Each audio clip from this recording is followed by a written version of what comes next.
नमस्कार मित्रांनो. कमळी मालिकेच्या पुढील भागांमध्ये आपल्याला कमळी आणि सरोजा ही दोघीही मायलेकींची भेट घडवून आणणाऱ्या ऋषीचं चित्र बघायला मिळणार आहे. पण ही भेट कशी, कुठे आणि कधी होते हे सगळं आपल्याला ह्या भागातून पाहायला मिळणार आहे. पण त्याआधी जर तुम्ही आमच्या चॅनलला सबस्क्राईब केलं नसेल तर सबस्क्राईब करा आणि व्हिडिओ आवडल्यास लाईक द्यायला विसरू नका. तर आपण बघतो की आजचा भाग सुरू होतो एका शांत घरातून. पण त्या शांततेचा आत एक प्रचंड वादळ लपलेलं आहे आणि ऋषी गेल्या काही दिवसांपासून कमळीला सतत निरीक्षण करत असतो. कमळी स्वतःला आतून खूपच मजबूत दाखवते, हसते, काम करते, पण तिच्या डोळ्यामध्ये लपलेली ती हुरहुर, आईचं प्रेम मिळवण्याची धडपड ऋषीच्या मनाला चिरत असते. रात्री ती एकटी असताना शांतपणे रडते आणि तिला वाटतं की कमळी ही पूर्णपणे एकटी आहे आणि ती स्वतः कोणाचीच नाही असं तिला मनातून वाटत असतं. ऋषी इकडे मनामध्ये विचार करत असतो की ह्या मुलीला खांदा देणारं कुणीतरी पाहिजे आणि प्रेम देणारी आई तर हवीच आहे. आणि त्याला हे सगळं माहिती असतं की तिची आई दुसरी तिसरी कोणी नसून आपल्या घरात काम करणारी सरोजा काकू आहे. सरोजा ऋषीच्या घरी कामाला येते, पण नोकरीचं ओझं नाही, तिच्या मनावरती एक दुसरंच जड ओझं आहे. आणि ती स्वयंपाक करताना, भांडी घासत असताना आणि घरातलं कोणीही हसताना तिचे डोळे ओलेच असतात. ती स्वतः अलगद बोलत असते आणि कशी असेल माझी मुलगी, मला ओळखेल का ती, मी तिला कधी मिठी मारू शकेल का, हे सगळं तिच्यामध्ये चालू असतं. आणि ऋषी हे सगळं पाहतो आणि त्याचं मन वितळतं आणि त्याने सरोजाचं मन पण ओळखून घेतलेलं असतं. एक दिवस तो सरोजाला बाजूला बोलावतो आणि म्हणतो की काकू इकडे या. तेव्हा सरोजा घाबरलेली असते. तिचे हात थरथरतात आणि म्हणते, साहेब मी काहीतरी चुकले का? तेव्हा ऋषी शांतपणे तिचा हात धरतो आणि म्हणतो, आज तुमची काहीच चूक नाही काकू, तुमची काहीच चूक नाही. तेव्हा आज तुमचा दिवस आहे आणि तुम्ही आज बोलणार आहात तुमच्या मुलीशी कमळीजवळ. तेव्हा सरोजा थरथरत्या आवाजामध्ये म्हणते, मी? आणि काय बोलू? कशी बोलू? तेव्हा ती माझ्याशी बोलणार की नाही असंही तिला प्रश्न उद्भवत असतात.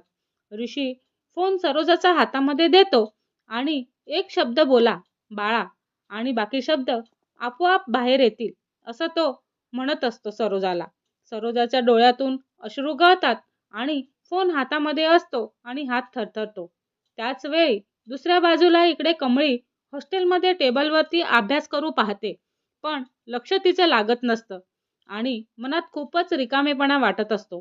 खिडकीकडे बघत असताना ती स्वतःशी म्हणते, देवा, माझी आई का नाही आणि मी कोणासाठी जगते, हे तिला अचानक वाटत राहतं. अचानक तिकडे फोन वाजतो आणि हा नंबर असतो अननोन. कमळी हा फोन उचलते आणि म्हणते, हॅलो. तेव्हा दुसऱ्या बाजूला शब्द नसतात, पण फक्त थरथरता श्वास आणि मग रडण्याचा आवाज असतो. कमळी पुन्हा म्हणते, हॅलो, कृपया बोला ना, कोण आहात? सरोजा इकडे कसाबसा एक शब्द बोलते, बाळा, आणि तो अचानकच आवाज कमळीला अंतर्बाह्य हादरवून टाकतो. तिच्या डोळ्यात पाणी येतं आणि बाळा असा आवाज कुणी खूप वर्षांनी दिलेला आहे आणि कोण आहात तुम्ही असं ती म्हणत असते. सरोजा हळू आवाजात, मी फक्त विचारायला फोन केला की तू ठीक आहेस ना? कमळी रडत असते आणि कोण आहात तुम्ही असं म्हणते. मला का वाटतंय की तुम्ही माझं सर्व काही आहात आणि ओळखीचे आहात. सरोजा शब्द घेते आणि एक दिवस येईल जेव्हा तुला मी सगळं सांगेन, पण आज नाही असं ती मनातच बोलत असते.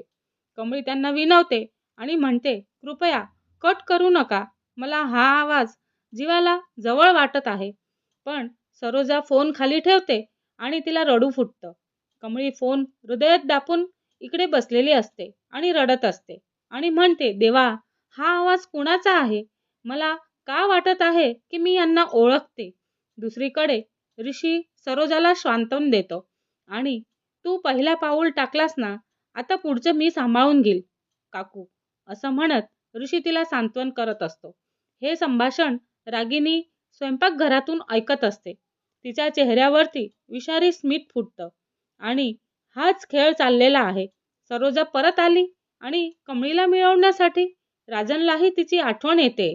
जर त्यांचं नातं परत जोडलं तर माझं सगळं संपेल. आणि रागिनी ताबडतोब कामिनीला फोन करते आणि म्हणते, आई, खेळ सुरू झालेला आहे. सरोजा परत आलेली आहे. राजन आणि कमळी तिच्या जवळ येऊ लागलेले आहेत. आपण त्यांना भेटू दिलं तर आपण संपलो समज. इकडे कामिनी शांत आवाजात म्हणते, पण धमकीच्या सुरात बोलत असते, मग त्यांना कधीच भेटू देऊ नको. त्या फोनमधल्या बाईला शोध आणि कायमची तिला शांत कर. कमळी इकडे हॉस्टेलमध्ये खिडकीकडे पाहतच राहते आणि म्हणते, मी तुम्हाला शोधेल. जगाच्या शेवटच्या श्वासापर्यंत मी तुम्हाला शोधेल. तिला मनातून कुठेतरी वाटलेलं असतं की बाळा म्हणणारं कोणीच नसून ही आपली आई आहे. सरोजा आकाशाकडे पाहत असते आणि मनामध्ये कुजबुजत असते. आणि एक दिवस तू मला आई म्हणशील आणि बाळा हे मी तुला वचन देते, असं ती मनामध्ये बोलत असते. इकडे दुसरीकडे रागिनी दात ओठात चावून म्हणत असते की आता ह्या घरामध्ये वादळ येणार आहे आणि मी कुणालाही सुखाने जगू देणार नाही. आता पुढील भागामध्ये आपल्याला हे सगळं बघायला मिळणार आहे की रागिणी, कामिनी आणि नयनतारा हे तिघही मिळून घरामध्ये कोणतं वादळ आणतील आणि त्यासाठी हे सगळं बघायला हवं. हे सगळं बघण्यासाठी आमच्या चॅनलला लाईक, शेअर आणि सबस्क्राईब करायला विसरू नका. धन्यवाद.